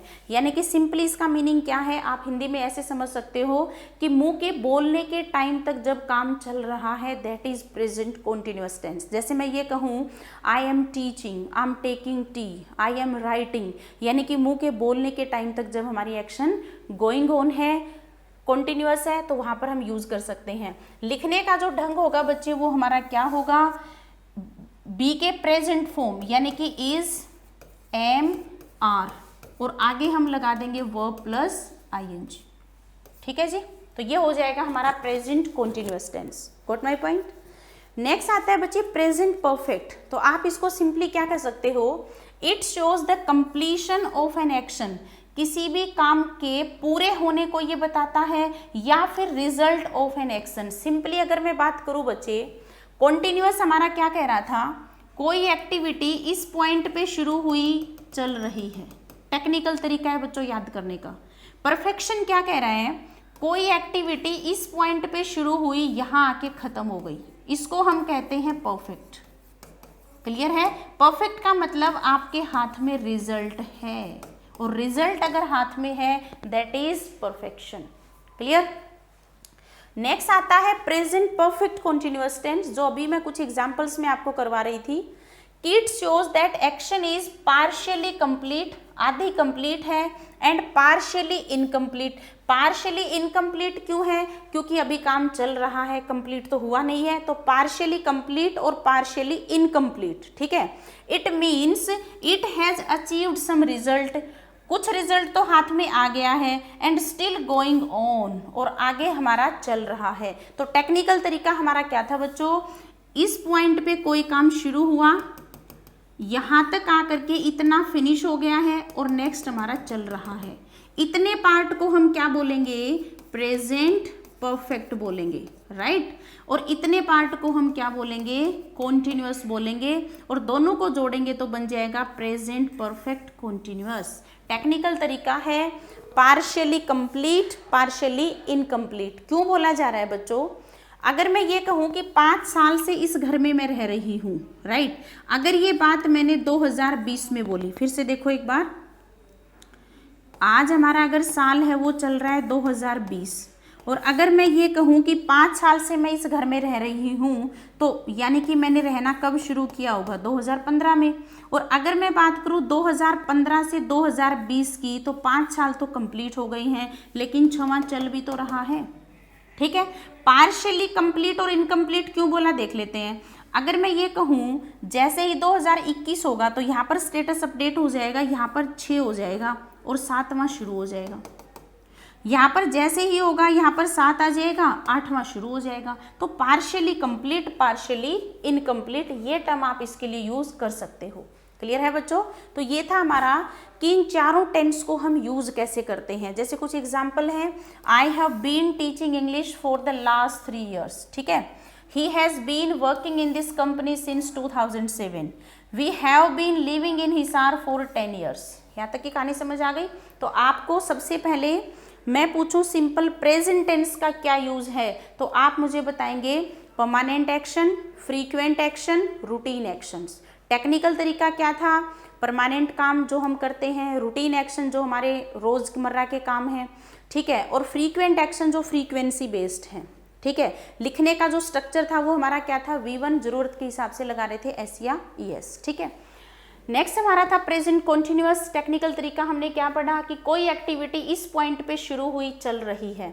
लिखने का ढंग क्या था, is am are action plus ING, ठीक है, बी के प्रेजेंट फॉर्म प्लस में आईएनजी। प्रेजेंट परफेक्ट हमारा क्या था कि कोई भी एक्टिविटी इस पॉइंट पे शुरू हुई, यहाँ आके खत्म हो गई, और इसके लिए हम यूज करेंगे बच्चे जो तरीका होगा हैज, हैव प्लस वर्ब का थर्ड फॉर्म, ठीक है। अब अगर आपसे कोई पूछ ले कि हैज हैव के बाद हमेशा वर्ब का थर्ड फॉर्म क्यों लगता है, तो आप क्या जवाब दे सकते हो, क्योंकि यहाँ पर एक्टिविटी परफेक्ट हो जाती है, कंप्लीट हो जाती है। प्रेजेंट में कंप्लीट हो रही है तो इसलिए हैज हैव लगा रहे हैं। हैज हमारा सिंगुलर फॉर्म है, हैव हमारा प्लूरल फॉर्म है। हैज का यूज करेंगे ही, शी, इट के साथ, बाकी सारी जगह पे हैव लगाएंगे और हमेशा इसके बाद लगा देंगे वर्ब का थर्ड फॉर्म, ठीक है। जब हमारे हाथ में रिजल्ट होता है तब हम इसको यूज करते हैं। नेक्स्ट हमारा आ रहा है प्रेजेंट परफेक्ट कॉन्टिन्यूअस टेंस। तो इसका मीनिंग हमने टेक्निकल तरीका क्या जाना, कोई एक्टिविटी इस पॉइंट पे शुरू हुई, यहाँ के इतना एक पार्शियली कंप्लीशन आ चुका है, नेक्स्ट हमारी गोइंग ऑन है, तो इतने पार्ट के लिए हम स्ट्रक्चर क्या बनाएंगे, हैज, हैव, इसके बाद बीन, और कॉन्टिन्यूअस के लिए हमेशा क्या जोड़ा जाता है, आईएनजी, और दोनों को मिलाएंगे तो ये इतना पार्ट आप पढ़ोगे प्रेजेंट परफेक्ट, और इतना पार्ट हमारा क्या कहलाएगा, कॉन्टिन्यूअस। दोनों को जोड़ूंगी तो प्रेजेंट परफेक्ट कॉन्टिन्यूअस, क्योंकि ये सब पॉसिबल नहीं है सिंस और फॉर के बिना। तो अभी आपको जानना पड़ेगा कि सिंस कब लगाते हैं, फॉर कब लगाते हैं, ठीक है बच्चों। और क्योंकि कॉम्पिटिटिव एग्जाम में सिंस और फॉर फिलअप में भी आते हैं, आपसे पूछा जाता है कि यहाँ पर सिंस आएगा या फिर यहाँ पर फॉर आएगा, या फिर सिंस और फॉर दे करके वो आपसे टेंस का टाइप पूछता है कि यहाँ पर प्रेजेंट परफेक्ट आएगा या फिर प्रेजेंट परफेक्ट कॉन्टिन्यूअस आएगा। तो इसके ऊपर थोड़ा सा हम फोकस करेंगे। क्लियर है बच्चों, आगे बढ़ते हैं। नेक्स्ट आता है बच्चे हमारा कि सिंस कब लगाना है, फॉर कब लगाना है। मैंने आपको एक बात बताई बच्चे, आइडियली या लिटरली सिंस और फॉर में कोई डिफरेंस नहीं है। अगर डिफरेंस है तो सिर्फ हमारे बताने के तरीके में है, एक्सप्रेस करने के तरीके में है, ठीक है। अगर हम सिंस जब हम बोलते हैं तो हम हमेशा इसको बना लेंगे, सिंस में पहला शब्द हमें क्या दिख रहा है, एस, और एस को रिलेट करो बच्चे स्टार्टिंग पॉइंट ऑफ टाइम। क्या बोलेंगे, स्टार्टिंग पॉइंट ऑफ टाइम। अगर आपको किसी टाइम का कोई भी एक्टिविटी शुरू हुई, अगर आपको उसका स्टार्टिंग पॉइंट समझ आता है तो आपको सिंस लगाना है। अगर आपको किसी भी एक्टिविटी के शुरू होने का स्टार्टिंग पॉइंट समझ आता है तो हम यूज करेंगे सिंस। अगर किसी के बोलने से हमें एक्टिविटी की ड्यूरेशन समझ आती है तो वहां पर हम यूज करेंगे फॉर। क्लियर है, यानी कि जब हमें स्टार्टिंग पॉइंट नहीं पता होता, सिर्फ हमें ड्यूरेशन समझ आती है तो वहां पर हम क्या लगा देते हैं, फॉर। क्लियर है बच्चों। अभी मैं आपको एक बात बता रही थी कि अगर मैं ये कहूं कि मैं 3 घंटे से पढ़ा रही हूं, मैंने जो बोला, जो मेंशन किया वो एक ड्यूरेशन है। अगर वो ड्यूरेशन है तो मैं क्या मेंशन करूंगी, फॉर। लेकिन अगर मैं इसको ये कह देती, सपोज करिए मेरा बताने का ढंग ऐसा होता, 3 बजे मैं ये बात बोल रही हूँ आपको, और अगर मैं ये कहूँ कि भाई मैं 12 बजे से पढ़ा रही हूँ, 12 बजे अगर मैं मेंशन कर रही हूँ बच्चे, तो 12 बजे एक्शन का क्या है, स्टार्टिंग पॉइंट है, राइट। और 3 घंटे जब मैं बोल रही हूँ तो ये ड्यूरेशन है, लेकिन दोनों इक्विवेलेंट भी हैं। ड्यूरेशन पता है तो स्टार्टिंग पॉइंट निकाल सकते हो, स्टार्टिंग पॉइंट पता है तो ड्यूरेशन निकाल सकते हो। अगर मैं ये कहूँ 12 बजे से पढ़ा रही हूँ और घड़ी में 3 बजे हैं बच्चे, तो कोई भी पर्सन अनुमान लगा सकता है कि मैम को पढ़ाते हुए 3 घंटे हो गए हैं, चौथा चल रहा है। क्लियर। और अगर मैं ये कहूँ 3 घंटे से पढ़ा रही हूँ, मैंने घड़ी में टाइम देखा 3 बजे हैं, 3 माइनस करूंगी तो स्टार्टिंग पॉइंट कैलकुलेट कर सकती हूँ। तो इसीलिए बच्चों दोनों में कोई फर्क नहीं है, सिंस और for both are same. Difference अगर है तो हमारे बताने के, हमारे एक्सप्रेस करने के ढंग में है कि आप किसी बात में स्टार्टिंग पॉइंट मेंशन कर रहे हो तो किसी बात में आप ड्यूरेशन मेंशन कर रहे हो, और इसीलिए दोनों में कोई डिफरेंस नहीं है, राइट। फिर भी हम इसकी कुछ चीजें जानेंगे। सबसे पहले हम सिंस का यूज करते कहाँ हैं, ठीक है। तो अगर मैं बात करूं बच्चे, तो सबसे पहला कॉन्सेप्ट आपको समझना है सिंस प्लस डे ब्रेक। अब डे ब्रेक में हमारी 3 चीजें आती हैं बच्चे, मॉर्निंग, आफ्टरनून, इवनिंग। अगर किसी सेंटेंस में मॉर्निंग, आफ्टरनून, इवनिंग दे रखी है तो आपको यूज कर देना है सिंस। जैसे आप कहोगे I have been teaching since morning, इसका मतलब होगा कि पर्टिकुलर किसी टाइम को ही हम क्या बोलते हैं कि ये मॉर्निंग टाइम है, जैसे हमारे घड़ी में बटे होते हैं AM PM जैसे बटे होते हैं। पर्टिकुलर टाइम को ही हम आफ्टरनून बोलते हैं और पर्टिकुलर किसी टाइम को ही हम इवनिंग बोलते हैं। तो इसीलिए इनसे पहले हमेशा क्या लगता है, सिंस लगता है। क्लियर। सेकंड थिंग आती है बच्चे since plus phases of life. हमारी लाइफ की कुछ फेजेज होती हैं बच्चे। जैसे अगर मैं ये कहूँ कि मैं बचपन से पढ़ा रही हूँ, ठीक है, या मैं टीन एज से पढ़ा रही हूँ। बच्चों टीन एज कौन सी होती है? जनरली जब मैं बात ये बच्चों से पूछती हूँ टीन एज, तो पता नहीं वो क्या क्या जवाब देते हैं। आप सिंपली इसको ऐसे समझिए, हमारी गिनती में टीन कहाँ लगना शुरू होता है? जब हम गिनती बोलते हैं तो 12 के बाद 13 शुरू होता है। 13, 14, 15, 16, 17, 18, 19, उसके बाद 20 आता है ना। तो बच्चों हमारी जो 13 से लेकर के 19 साल जो होती है, इस उम्र को हम बोलते हैं टीन एज। अगर मैं ये कहूँ कि मैं टीन एज से पढ़ा रही हूँ, और क्योंकि ये सबकी सेम होती है, ऐसा तो है नहीं कि मेरी टीन एज अलग होगी, अंबानी की टीन एज अलग होगी या किसी और की टीन एज अलग होगी, तो सामने वाला कंफ्यूज नहीं होता, स्टार्टिंग पॉइंट समझ जाता है। क्या समझ जाता है? भाई 13 से 19 साल के बीच से वो पढ़ा रही है। क्लियर। तो ऐसे आप इसको रिलेट कर सकते हो, एडोलसेंस बोल सकते हो, चाइल्डहुड बोल सकते हो।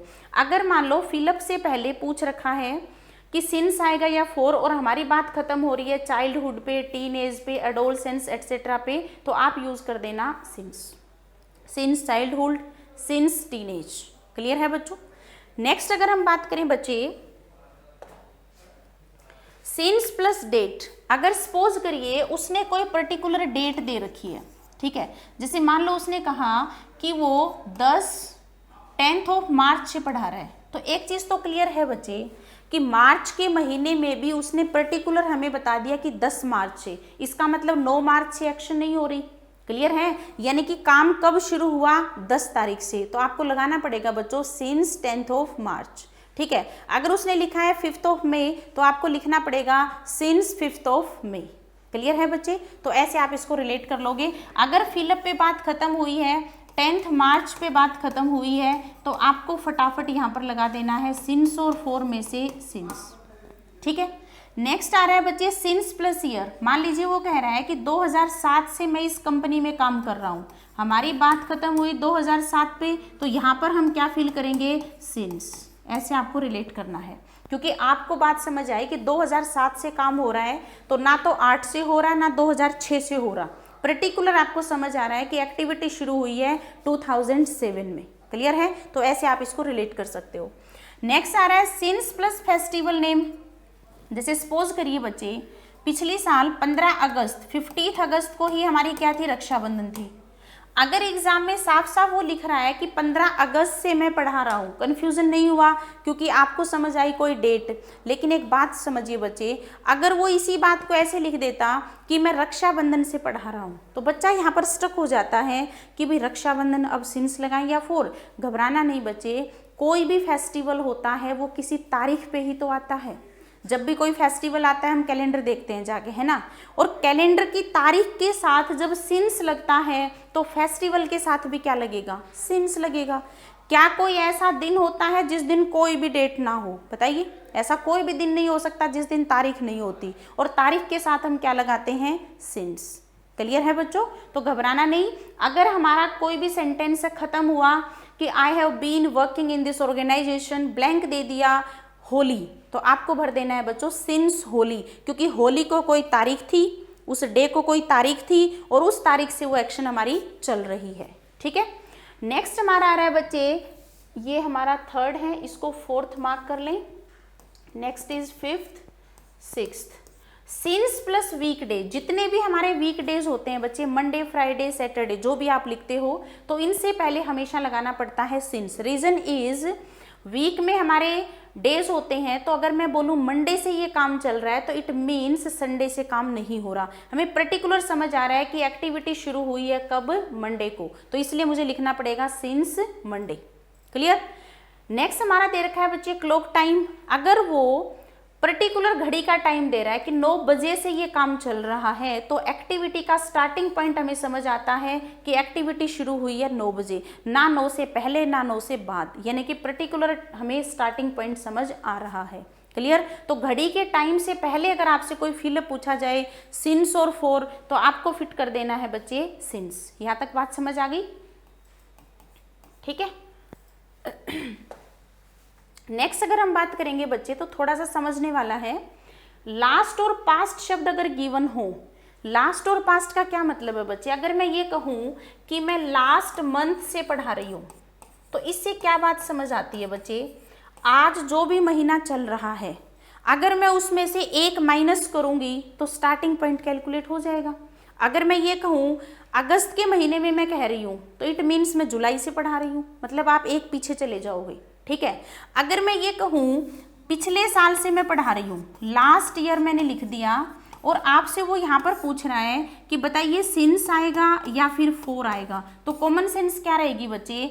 आज 2020 है, लास्ट तो जस्ट पिछला होगा ना, और जस्ट पिछला अगर होगा तो 2019 होगा। 2019 हो गया पर्टिकुलर कोई ईयर, और ईयर के साथ हमेशा क्या लगता है? सिंस। आप कैलकुलेट कर सकते हो। अगर मैं कहती हूँ लास्ट वीक, बच्चों अब जो भी वीक चल रहा है जस्ट पिछला, और जस्ट पिछला अगर होगा तो आपको यूज करना होगा सिंस। तो समझने वाली बात यहाँ पर क्या है बच्चों? सिंस यूज करना है अगर किसी सेंटेंस में लगा रखा है लास्ट मंथ, लास्ट ईयर, ठीक है, लास्ट वीक, इस तरीके से। और इसी का सिमिलर वर्ड है पास्ट। लास्ट और पास्ट दोनों का सेम मतलब है बीता हुआ, और उसके साथ आप यूज करोगे हमेशा सिंस। क्लियर। नेक्स्ट हमारा आ रहा है बच्चे सिंस टाइम इमेमोरियल। इसका ये मतलब होता है अनंत टाइम से, जब से हमारी मानव सभ्यता का विकास हुआ तब से अगर हम बात करें तो वहां पर भी हम यूज कर सकते हैं सिंस। क्लियर। क्योंकि जब से काम शुरू हुआ, जब से हमारी मानव सभ्यता का विकास हुआ, तब से ये काम चल रहा है, दैट इज सिंस। क्लियर है बच्चों? तो सिंस में हमने क्या जाना? जब जब हमें किसी एक्शन का स्टार्टिंग पॉइंट समझ आ जाता है वहां पर हम यूज करते हैं सिंस।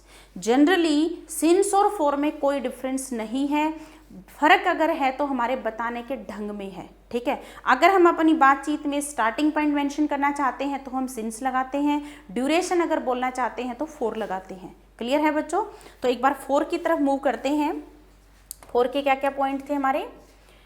फॉर की अगर हम बात करेंगे बच्चे तो to indicate the duration of time, मतलब ये टाइम के लिए यूज करेगा। जैसे कि अगर मैं बोलूँ बच्चे 4 प्लस ड्यूरेशन, जैसे ये 3 मिनट्स हो सकता है, ठीक है, ये 3 आवर्स भी हो सकता है, घंटों में आप बात करते हो ड्यूरेशन को, मंथ्स में करते हो, सालों में करते हो, वीक्स में करते हो, तो इनके साथ हम क्या यूज करेंगे? हमेशा फॉर। सबसे पहला पॉइंट हमारा ये है, क्योंकि बोलने पर हमें क्या समझ आ रही है? ड्यूरेशन समझ आ रही है। मोस्ट इंपॉर्टेंट जो इसका इशू है वो ये है बच्चे, अभी हमने यहाँ पर क्या जाना कि लास्ट और पास्ट शब्द गिवन हो तो हमेशा लगता है सिंस। अभी जाना हमने। अगर मान लो वो एग्जाम में बच्चों को कंफ्यूज करने के लिए द लास्ट या पास्ट शब्द का यूज करता है। बच्चों द आर्टिकल का मतलब होता है किसी चीज को डेफिनेट बनाना, ठीक है, स्पेसिफिक बनाना, यूँ कह सकते हो आप, स्पेसिफिक बनाना। अगर मैं ये कहूँ बच्चे कि पिछले वीक यहाँ पर, मतलब जैसे ये गीता के पाठ चलते हैं जैसे, तो अगर मैं ये कहूँ कि इस तारीख से लेकर के इस तारीख तक यहाँ पर गीता का पाठ पढ़ा गया, ठीक है। अब अगर मैं यहाँ पर बात करूँ बच्चे, और ये लास्ट वीक की बात है, लेकिन जब मैं ये घटना बता रही हूँ बच्चे तो मैं यहाँ पर स्पेसिफिक कोई ड्यूरेशन बता रही हूँ कि इस पॉइंट से काम शुरू हुआ, यहाँ तक चला, और वो खास दिन जब गीता का पाठ किया गया, ठीक है।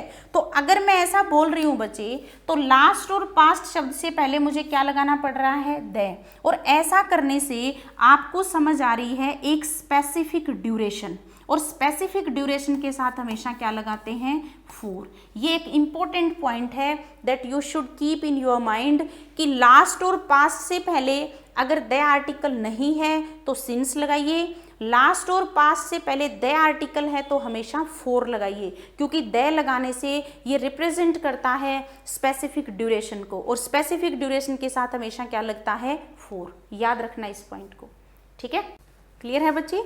तो लास्ट और पास्ट के साथ हमेशा क्या लगाना है, सिंस, और द लास्ट और द पास्ट के साथ हमेशा क्या लगाना है, फोर। यहां तक क्लियर हुआ। अब आगे बढ़ते हैं। अब बच्चों आपको क्या करना है, जितना भी आपने पढ़ा इसका एक चार्ट बनाना है। हम प्रेजेंट टेंस को यूज करेंगे तीनों पर्सन प्रोनाउन के साथ, सिंगुलर फॉर्म, प्लूरल फॉर्म, ठीक है बच्चे। उसके बाद हम क्या करेंगे, सभी के नेगेटिव बनाएंगे, सभी के इंटेरोगेटिव बनाएंगे, क्लियर। उसके बाद हम एग्जाम पैटर्न पे जाएंगे, ठीक है बच्चों।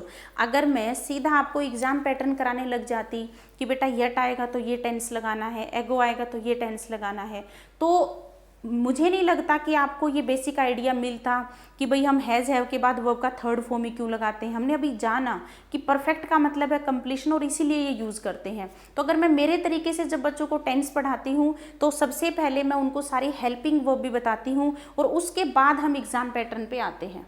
क्लियर है यहाँ तक। तो देखो, सबसे पहले आपको क्या करना है बच्चे, जब जब हम कहीं भी बैठ के बातचीत करते हैं, हमारी बातचीत में इन तीन लोगों का इन्वॉल्वमेंट होता है, first person, second person and third person, ठीक है।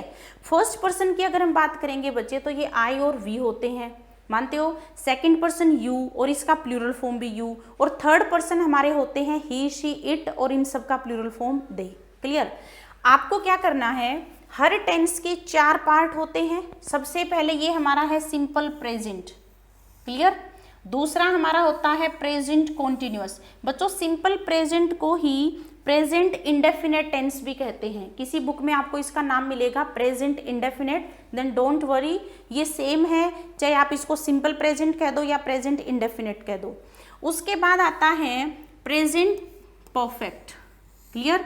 और उसके बाद चौथे पार्ट पे आता है प्रेजेंट परफेक्ट कॉन्टिन्यूअस, ठीक है। अब अगर हम बात करें, एक टेंस के हमारे पास चार पार्ट होते हैं स्टेटस बताने के लिए। हमारी लाइफ में तीन लोग होते हैं, ठीक है, फर्स्ट पर्सन, सेकंड पर्सन और थर्ड पर्सन। तो हम सभी के साथ सेंटेंस बनाना सीखेंगे, क्लियर है। उसके बाद हम इनके नेगेटिव बनाएंगे, इंटेरोगेटिव बनाएंगे, क्लियर। तो देखिए एक बार, सबसे पहले अगर हम बात करें बच्चों सिंपल प्रेजेंट टेंस की, हम पढ़ के आ चुके हैं कि ये बताता है सिर्फ तीन काम। जैसे हम यहाँ पर लिख देती हूँ मैं एक बार फिर से, रूटीन एक्शन, काम क्या करता है ये, रूटीन एक्शन, फ्रीक्वेंट एक्शन, और तीसरा था हमारा परमानेंट एक्शन। डिस्कस कर चुकी हूँ, बस एक बार मेंशन कर रही हूँ ताकि आपको रिवाइव हो जाए ये सारी चीजें, ठीक है।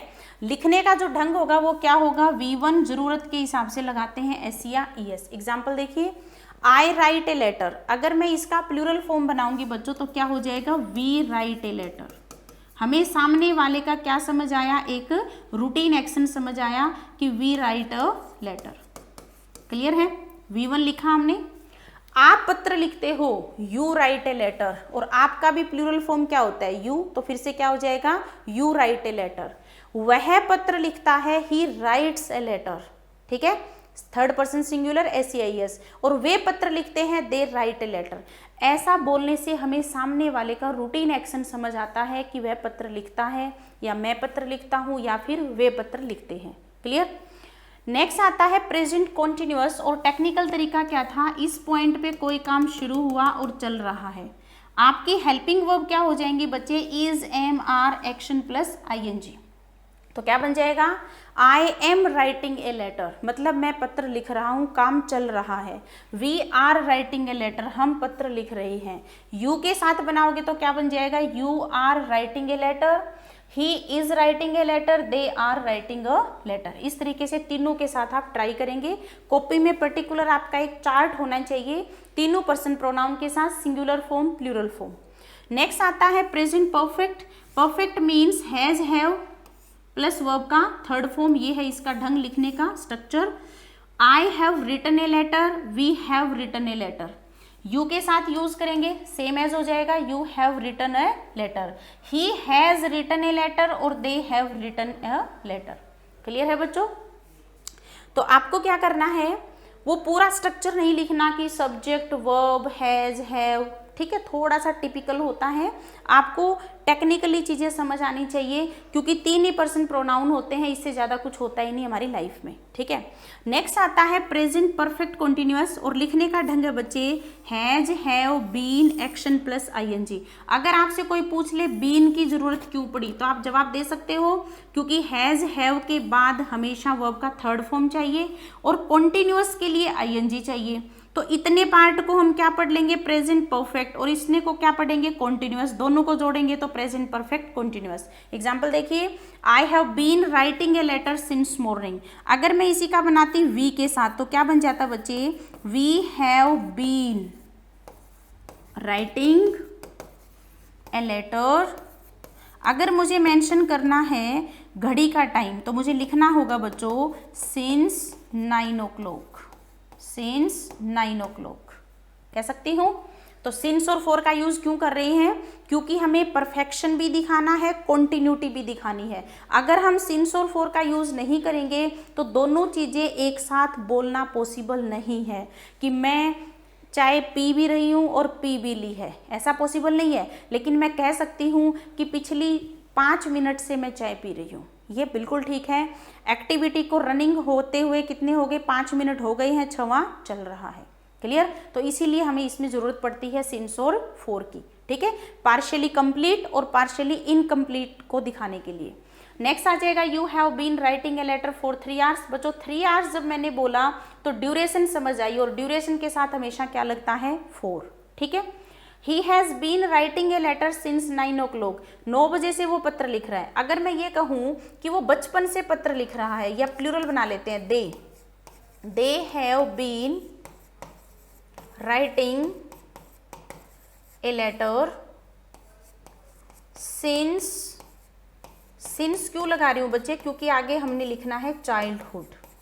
क्लियर, सिंस और फॉर को ध्यान से पढ़ेंगे, एग्जाम पैटर्न में ये चीज़ें काफ़ी हेल्पफुल रहेंगी आपके लिए, ठीक है। तो ये बन जाएगा सिंस चाइल्डहुड। क्लियर है बच्चों। नेक्स्ट एक्टिविटी आपको क्या करनी है, अभी इन सभी सेंटेंसेस के आपको नेगेटिव बनाने हैं, इंटेरोगेटिव बनाने हैं। कैसे बनाओगे वो देख लेते हैं बच्चों। सिंपल प्रेजेंट टेंस की जो हेल्पिंग वर्ब रहेंगी, जो एडिटिंग करती हैं, वो डू और डज होती हैं। क्लियर, डज भी सिर्फ आपको जरूरत पड़ेगी इस कैटेगरी में, थर्ड पर्सन के साथ आपको जरूरत पड़ेगी डज की, बाकी सारी जगह पे आपको जरूरत पड़ेगी डू की। क्लियर है बच्चे। तो अगर मैं बोलती हूँ आई टेक टी, नेगेटिव बनाना है तो कैसे बनाऊंगी, I do not take tea. क्या मैं चाय पीती हूँ, जब आप इंटेरोगेटिव बनाते हो बच्चों, हेल्पिंग वर्ब और सब्जेक्ट आपस में अपनी जगह चेंज कर लेते हैं। क्लियर, ये पहली 2 पोजीशन किसी को नहीं देते। अगर हम नोट लगाते हैं तो थर्ड प्लेस पे लगाते हैं। क्लियर, वर्ब के साथ हमेशा नोट लगता है, नाउन के साथ हमेशा नो लगता है। क्योंकि हम वर्ब डिस्कस कर रहे हैं तो बच्चों नोट शब्द का यूज करना है आपको, ठीक है। तो अगर मैं बोलूँ बच्चे I do not take tea, interrogative बनाऊंगी तो डू आई टेक टी, और इसमें भी नेगेटिव बनाना चाहती हूँ तो do I not take tea. Clear है। घर में कोई आ जाता है तो हमें क्वेश्चन भी करना पड़ता है, डू यू टेक टी, सामने वाले को बोल रहे हैं, अगला कहता है मैं चाय नहीं पीता, I do not take tea, बोल सकते हो ना। तो ऐसे आप इसको बना सकते हो। राम चाय पीता है, Ram takes tea, positive. Ram चाय नहीं पीता, Ram does not take tea. क्या राम चाय पीता है, डज राम टेक टी। ऐसे आप इसको रिलेट कर सकते हो। क्लियर है। नेक्स्ट में हमें क्या दे रखा है बच्चे, ऑलरेडी हेल्पिंग वर्ब दे रखी है, सिर्फ थर्ड प्लेस पे आप नोट लगा दो, क्योंकि पहली 2 पोजीशन रिजर्व होती हैं। सिंपल सेंटेंस में पहली पोजीशन सब्जेक्ट की है, दूसरी हेल्पिंग वर्ब की है, राइट। इंटेरोगेटिव बनाओगे तो आपस में जगह चेंज कर लेंगे, आर इधर चला जाएगा, यू इधर आ जाएगा। You are writing a letter, are you writing a letter, और इसमें भी नेगेटिव बनाएंगे तो are you not writing a letter, और लास्ट में लगा देंगे साइन ऑफ इंटेरोगेशन। क्लियर है, बना लेंगे। Present perfect, has have already helping verb given है, नोट को तीसरा प्लेस दे दो। I have written a letter, I have not written a letter, have I written a letter, have I not written a letter. ऐसे आप इसका बना सकते हो, सभी में थर्ड प्लेस पे यूज करो नोट। क्लियर है। चौथे पार्ट में फिर से आ जाएगा तो थर्ड प्लेस बनेगा ये वाला, तो इसलिए यहां पर लगा दो नोट। क्लियर है। I have been writing a letter since morning, I have not been writing a letter since morning, have I been writing a letter since morning, have I not been writing a letter since morning. Clear. तो इस तरीके से आप सभी के negative interrogative बना के रखेंगे अपनी कॉपी में। सबसे पहले ये चार्ट बनाएंगे, उसके बाद आप सभी के नेगेटिव और इंटेरोगेटिव बना के रखेंगे। क्लियर है बच्चों। तो ये था मेरा प्रेजेंट टेंस, जिसमें हमने सबसे पहले टेंस का इंट्रोडक्शन किया, टेंस और टाइम में क्या डिफरेंस है ये जाना। उसके बाद हमने टेंस में ये जाना कि सिंपल प्रेजेंट क्यों यूज होता है, परफेक्ट क्यों यूज होता है, कॉन्टिन्यूअस क्यों यूज होता है, परफेक्ट कॉन्टिन्यूअस क्यों यूज होता है, इस पे थोड़ा सा काम किया। आफ्टर दैट हमने चार्ट बनाया। और अब आपको जो होमवर्क करना है बच्चे, दैट इज सभी सेंटेंसेस के नेगेटिव बनाइए, इंटेरोगेटिव बनाइए। अगर किसी सेंटेंस को बनाने में प्रॉब्लम आ रही है बच्चे तो कमेंट सेक्शन में जरूर लिख दें, आपको आंसर मिल जाएगा। ठीक है बच्चे। तो ये था मेरा प्रेजेंट टेंस के बारे में। किसी बच्चे को कोई डाउट हो तो आप मेरे से पूछ सकते हो, कमेंट सेक्शन में डाल सकते हो। क्लियर है बच्चों। तो टेंस का हम सीक्वेंस में करेंगे। अभी पास्ट टेंस आएगा, फ्यूचर टेंस आएगा, फिर इसके एग्जाम पैटर्न आएंगे, तो इस के ऊपर काफ़ी सारा काम हम करेंगे। क्लियर है। So guys, it was all about my this session. I will be back with my new session. Till then you take care. Thanks for watching.